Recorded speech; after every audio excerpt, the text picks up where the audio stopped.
I'm William Cheek with the Institute of International Business here at the University of Colorado. And today we're doing a career spotlight with a good friend of mine that I went to undergrad with, Anthony Valiulis. Anthony Valiulis is the co-founder of the Netless Catch. It is a seafood company that seeks to provide restorative seafood that actually does net good for the ocean. We graduated together at St. Olaf College, where Anthony studied psychology, economics, and management. At his time at St. Olaf, Anthony has always been driven by his passion for entrepreneurship. I remember Anthony is always the guy people would come to with their business ideas to see if it actually had teeth. Anthony won, and this is a rare accomplishment, if not the first. He won the St. Olaf Entrepreneurship Cup twice with two different ventures. One of which has led to the Netless Catch in its modern day form. Through persistence and trial, Anthony has evolved the Netless Catch into its modern day company that I'll have Anthony talk about. So Anthony, tell me about what the Netless Catch does and what's your core business model? Yeah, definitely. Thanks for having me too. So Netless Catch, what we're focused on is really creating a distributed network of fishermen throughout the Caribbean that focuses on targeting seafood that's actually going to help restore the ocean. A lot of people know about sustainable seafood, and that really is a net neutral type of seafood. But what's really important is that we actually start working on restoring our ocean.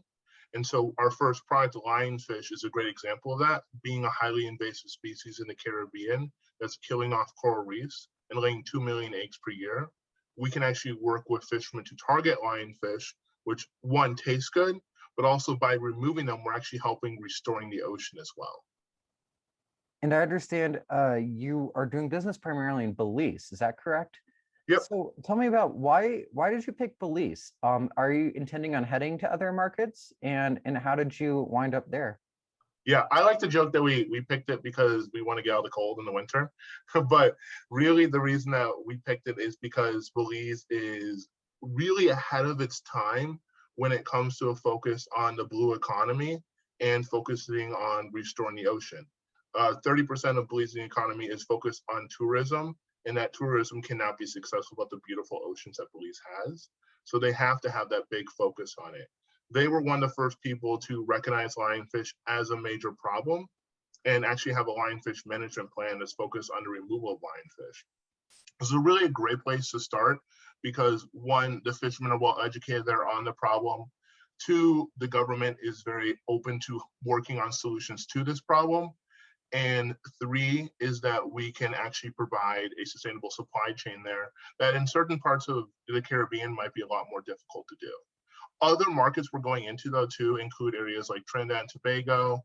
We do some work already in Honduras as well, but really we're looking to expand all around the Caribbean and really in any area that we can. But starting in areas like Belize is important because there's less of a capital investment needed. And it's a great place that we can actually prove the model first before going into somewhere that we can have a larger impact, but what will cost a larger investment as well. And just to go off of your answer, for our viewers who do not know about the blue economy, how would you describe what that is? Yeah, so the blue economy is really anything focused on the ocean, right? So, it's really a new terminology that's been coming up because of the focus on aquaculture, and aquaculture is really the farming of fish. But that's been a growing market. I think it's around a $2.6 trillion market now, and a lot of people rely on it. I think it's over 1 billion people rely on the ocean for their sustainability of livelihood. And so the blue economy is a way to describe that overall market that's supporting a large percentage of the world. And it's a huge accomplishment to have a business start as an international business. Most businesses go into international business as much more mature companies. And I'm wondering, as a small company, how did you plant your feet on the ground in Belize? What sort of relationships did you have to build? And what do you think the largest learning curves were in doing business internationally? Yeah, so really, I would say to answer the question on how do you get stuff done is you literally just go there. We had to go to Belize and actually talk to people in person and build those relationships by showing that what we're saying is actually what we mean. So really traveling to the area, talking to those people and getting their interest. We were fortunate enough too to work with an NGO called Blue Ventures that introduced us to the cooperative that we now work with in Belize. But we wouldn't have had that opportunity unless we'd gone there and actually had talked to the people and explained to them what we were doing and actually had the chance to meet with them. The thing I think that I've learned most about the international relationships we have, and it's a big thing that applies to the Caribbean, is that really the relationships matter a lot there. It's not like in the States where like, you know, you do Zoom calls with people and that's how you do business and like that's all you need to do to get it started. With the Caribbean, it's really about those in-person relationships that you build with people and understanding the people that you're working with too. So in Belize, one thing that I think is a little bit different too is the communication too. So we almost entirely communicate through WhatsApp, but you might always have those problems like internet connection stuff too. Again, why going in person is always helpful. Oh, that really illustrates, I think, the sort of things that you wouldn't necessarily think about doing business internationally. The sort of difference in communication style, difference in infrastructure, preferred methods of communicating. Those are things that I think a lot of people they think about a lot about trade law and economics, but then to think about the sort of interpersonal relationships and how that really steers your business, I think is incredibly interesting. And I understand you guys are a B Corp. Would you help explain to the viewers what that means? Yeah, sure. So a B Corp is a benefit corporation. So a similar tax structure to a C Corp. But the biggest difference is that you have a mission statement, that the mission statement is actually first when it comes to the board of directors above profits. So for example, Ben and Jerry's is another example of a benefit corp. And so their mission statement is focused on paying dairy farmers above the wage that they normally should get for their dairy. And so that is something that was always important to them and something they couldn't change because that's literally in their bylaws. And that even applies when another company purchased them, they had to continue to follow that mission statement. And so that's similar to us. Ours is focused on working with artisanal fishermen to provide a higher livelihood for them. So that is something that we always have to be focused on and is kind of our number one goal. And so I had always thought sort of as missions sometimes as defining the trade-off a firm might make. Instead of chasing profit, they chase a mission. But speaking earlier, you described the mission as an asset to the company that you think elevates your ability to do business. And what do you mean by that? Yeah, so I think that really applies to especially startup businesses when it comes to raising funds. So really, when it comes to raising funds for a startup, there are three different major ways. There is investment through venture capitalists, angel investors. There's the institutionalized investment, which is like a loan, for example. So that's more focused on getting like a bank loan or something like that. And the last one is non-dilutive funding. So that is where the mission comes really important, is there's a lot of non-dilutive funding, especially in the blue economy area, and trying to make changes there to improve it even better. So by having that mission statement that we stand behind, and by being that benefit corporation, it makes getting non-dilutive funding easier, similar to being a nonprofit, but something that can scale a lot quicker because you also have those other options of raising funds as well. Oh, wow. And by scaling, you mean scaling your sort of domestic US market. Is that correct? Yeah, scaling our domestic market, but also our supply chain in general. That's definitely important, I would say, especially in the seafood market, is you really need to scale your supply chain. So when it really, we always say our customers are more the fishermen than they are the people we're selling to here in the States, because supply is always the biggest hiccup that can happen when it comes to seafood. Oh, that's interesting. And what are the sort of trials or hiccups you've had with your supply chain? That's a big conversation right now. How have you navigated them, and what lessons do you think you'll carry forward? Yeah, I think part of it, a big thing for us is cash flow always. So making sure that we have enough cash on hand to purchase the fish, but still have enough cash afterwards too, to be able to wait on those net terms to get paid. And it's something that sounds very like accounting like, but something that actually I've realized is really, really important when you're a supply company like this, is that your cash flow is one of the most important things when it comes to the business. When it comes to the hiccups, I think some of the biggest ones was really just getting our first shipment out. And like, I've never done international shipping before. So learning about all the different forms, learning about what to look for with USDA, what they're inspecting for. And then even once you get into the country, you still have that last part about getting it to the final customer. So making sure you're working with the right distributor is always important as well. These sort of highly technical areas as food certification, logistics, liabilities and logistics, those kind of elements of international business, or just being in the food business in general. Is that a lot that you had to learn sort of on the job, or is this something that you had to kind of pause and sort of study up on before you could really begin this process? So, well, definitely food safety is something that you should pause and learn up on. I'm fortunate that I actually come a little bit from a background of food safety and in the food space in general, because that's what my mom did for a living. And so I'd always hear about the stuff and be able to talk to her when we started doing this about what we should and shouldn't do.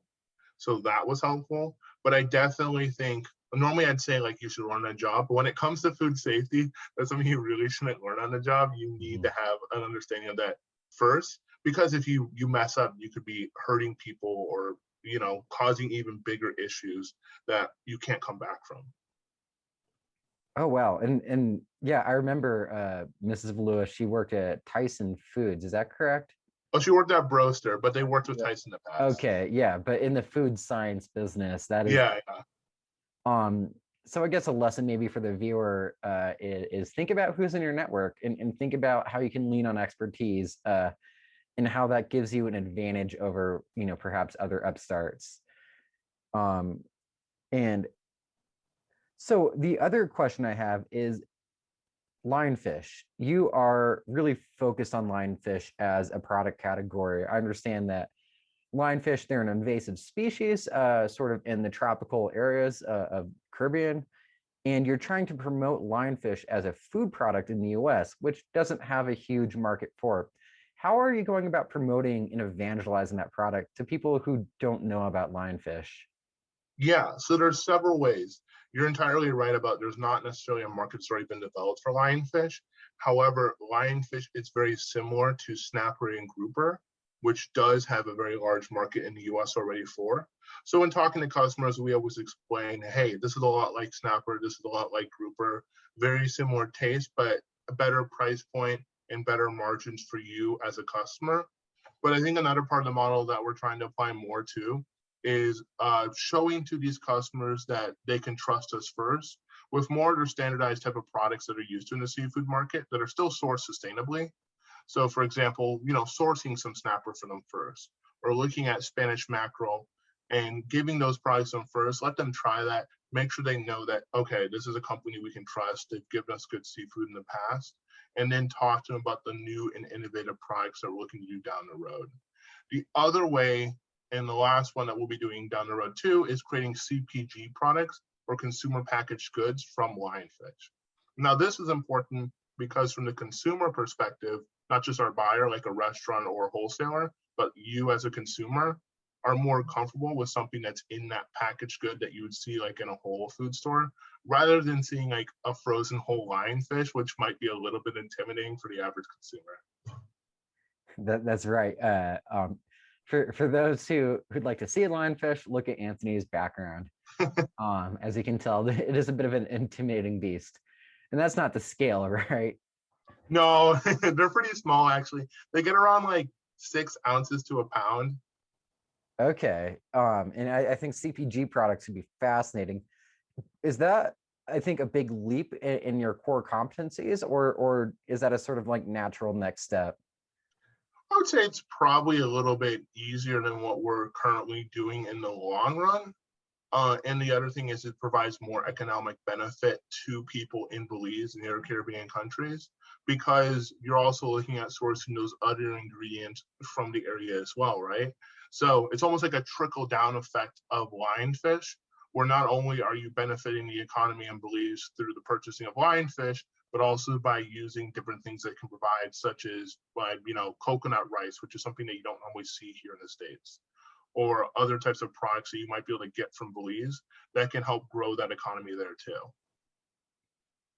Yeah, and that I'm really excited to see where that goes. Plus, you have, you're dealing with probably longer supply chain timelines, just given that you're not dealing with fresh, caught fish, and you don't have that very perishable good. You don't need as many specialty suppliers. I mean, do you think that might simplify your business? Yeah, I definitely think it's a simplification of business too. Also, when it comes to seafood, you're never looking at huge margins either. So on average in the seafood space, you might be looking at like a 5% margin. Or in the CPG space, you're looking at close to a 40% margin. And that's important when it comes to what we're doing, especially with lionfish, because lionfish is not like, it's not like yellowfin tuna or like snapper where you catch huge quantities, and the quantities is what makes you that, makes you that decent amount of money. We're focusing on a smaller amount of lionfish that we bring in compared to those. So by having that higher margin, it can better support the business as well. Wow, that's so it's really a next step that is going to strengthen your business and sort of guarantee those cash flows given that margin. I think that's a really, really keen move. And then another question that I have is given that you have this supply chain where you partner with local fishermen and then you supply it to eventually it winds up on tables at restaurants. And I wonder what parts of the verticals are you involved in, and how do you choose where to be involved in and where not to be involved? Mm-hmm. Yeah, so originally we started really doing more direct to restaurants. So we focused on selling to them directly. We're kind of moving away from that more and focusing more on the wholesalers and letting them take that part. That's mostly due to supply chain. So it's a lot of work if we're sending out, one box of 20 pounds to 100 restaurants and trying to organize that, considering also we're like, we work with a smaller distributor. So a lot of work on their side too. Where if we're working with wholesalers, they might be taking 25 cases at a time, and that can all be done through one shipment. So that's kind of what we're leaning into more is on the wholesale side. Ideally, in the long run, we'll also be able to do more on the restaurant side and push that more out too. But it helps to go working with these larger wholesalers too, because you're also looking at that one big buy at one time too. And sometimes, surprisingly, even a better margin, which you wouldn't really think would happen because they also have to make a price, but it depends on who you're working with and really geographically where they're located too. Like you don't get as good of a price for fish in the Midwest as you do on the coast. That's right. And you're based in Wisconsin, is that correct? Yep, which is That's always funny when you say you're running a seafood company from the Midwest. I hope you like freshwater food. Yeah. But you're international, and I think that's the core, I think, viewership that we're trying to speak to in as an office. We're really interested in this element that as a startup you went international immediately. That again, we touched on this earlier, but this sort of traditional process is companies, they reach maturity and they look for new areas of growth, and sometimes they go international. Think Starbucks, for example. They've reached saturation in the US and then they look to other markets. However, you were starting international. And how do you think that changes your business model? Yeah, I think it changes it a lot. I would also say that realistically, we couldn't be running this just as a US operation. From a standpoint of how much lionfish and the products that we can actually bring to market, it's very, very limited on quantities because fishermen that go after lionfish in the US are recreational fishermen normally. They're not full-time fishermen. This isn't their whole-time job. So you never get the quantities that you can necessarily get from areas in the Caribbean. I think the way that it really affects our model, though, is that we have to focus on one, understanding how the business needs to be run in the United States, which I have a little bit of background from my earlier business, but two, how do those laws apply in different countries? One big example is on imports into Belize. So imports into Belize have pretty high taxes to protect local businesses, but you sometimes need to bring things in to support the fishermen, such as spears, traps, for example. So how can you do that in a way that isn't going to really destroy the business model, right? Like you're going to be having such a higher price in these spheres. And there's two things that you can do there. One is working through the government, which is great because, you know, being a smaller country than the US, it's a lot easier to talk to the right people in the government there. But two, like I mentioned about Belize, they're very supportive of methods that can protect the environment. So it's very important for us too that the countries that we go into have a strong emphasis on protecting their ocean, not just looking at making a profit. Oh, wow. And um, one element of the business I'm sort of curious about, I come from a background in banking. Is that something that you guys put a lot of thought into, working across currencies? Do you have different banks, or do you sort of work with one banking institution and sort of cover any foreign exchange fees? We do work with a bank in Belize too. So the big thing about us, like I keep bringing this up, but I think it's really important. We want to be working within the country, really being a company within that country, not a US company that just does work in Belize. We're a Belizean company, we're a Trinidadian company. So it's important for us to be integrated into their system as much as possible. From a currency perspective, that's also very helpful in Belize because their currency isn't directly attached to the US dollar, but there's a very standard exchange rate of 2 Belize dollars to 1 US dollar, which is always helpful when doing your exchange rates too. You don't have to worry about that fluctuating very much. Yeah, I think one thing we talk a lot about in international business is that sort of currency risk. Are you purchasing products from a country whose currency might collapse? And it definitely changes the sort of economics of your business. So finding a stable currency to do business with, I think it makes things a lot less complicated, certainly. Yeah, definitely. And just looking at other questions, uh, I guess you, where do you see your business headed? You talked about CPG, you talked about Trinidad and Tobago. Looking at the really long term, what would you like to see the business turn into? Yeah, I would like to see a connected network of supply coming in from all around the Caribbean, with definitely, I think, an emphasis on those areas that we go into first, like Belize, like Trinidad, kind of being the forefront and the runners with this, since they've been so helpful with us getting started, always giving them the first opportunity to new things that might be happening. But really looking at on that point too is how can we change the way that fishing is done throughout the Caribbean into a format that is restoring the ocean and allows these fishermen to see their livelihood still being an opportunity 50 years from now. Like if we continue on our current course of fishing, that's not going to be the case. The demand is way exceeding the supply, and the supply is only going to get smaller as we overfish our populations. So, but if we can change the way that these fishermen are looking at it and get them a better price than what they were doing in the past, then we can really change the way that fishing is done in the Caribbean. And a great example of that is kind of what we learned when we took a trip down to Haiti, just to have an idea of where we could see stuff going. And in Haiti, they use what's called fish aggregation devices, or FADs, where they attract all these fish into one area and throw a net and catch whatever they catch: turtles, dolphins, everything. But the problem with that is there's no market for a lot of stuff they're catching. And the aspect too that they salt everything there, which destroys the value of the catch they're getting.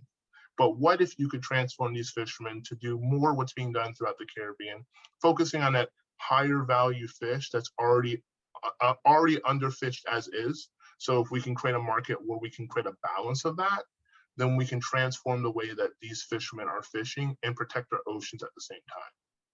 Oh, that is an amazing vision. And I understand that their borders don't really extend into the sea, right? So there's not, governments have little ability to influence kind of what happens at sea, from my understanding, and correct me if I'm wrong, but it sounds like you're more interested in changing the economics than advocating for policy. Yeah, and I would say the countries try to protect their ocean areas. Technically, they have 10 nautical miles off the coast that is theirs. How well is that respected is, up in the air depending on where you're at. For example, in Belize, They always have concerns about fishermen coming over from other countries and fishing in their water. And they try to focus on that. They have reef patrols that go around and try to catch people, but how likely are you actually to catch these people? The better solution is like what you were saying, create an economic benefit for them to want to fish in their area so they don't need they don't feel the need to go into other areas.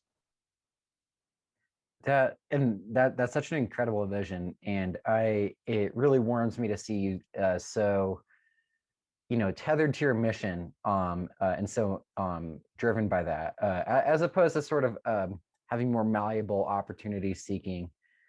And then lastly, I think for our viewers, many of them are younger students, interested in international business. So I want to ask, what one piece of advice would you give to someone thinking about going down the path that you've gone, a sort of entrepreneurial approach to international business? Yeah, the number one thing I can say is understand the culture of the area that you're working in. You can want to do stuff in international business, but if you don't understand the people that you're working with in that area, you're never going to be successful, because you'll never be able to understand what will get them motivated about what you're doing. Yeah, I can see that. Well, Anthony, thanks so much for your time. Everyone, this is Anthony Valiulis from Netless Catch. Oh, and to update, where is your business currently? How would you describe its stage? Yeah, so we're currently in the process of raising a seed round for around $400,000. But we're an active business. We're doing sales. We're working with fishermen throughout the Caribbean, so it's going pretty good. That is so fantastic to hear. Anthony, stay on the line after I pause this recording. But everyone, I'd like you to thank Anthony Valiulis. If you'd like to get in contact with Anthony Valiulis, he is on LinkedIn. Or get in touch with the Institute of International Business, and we could get you in touch. Well, Anthony, I really appreciate your time. Yeah, thanks for having me too. Okay, thanks.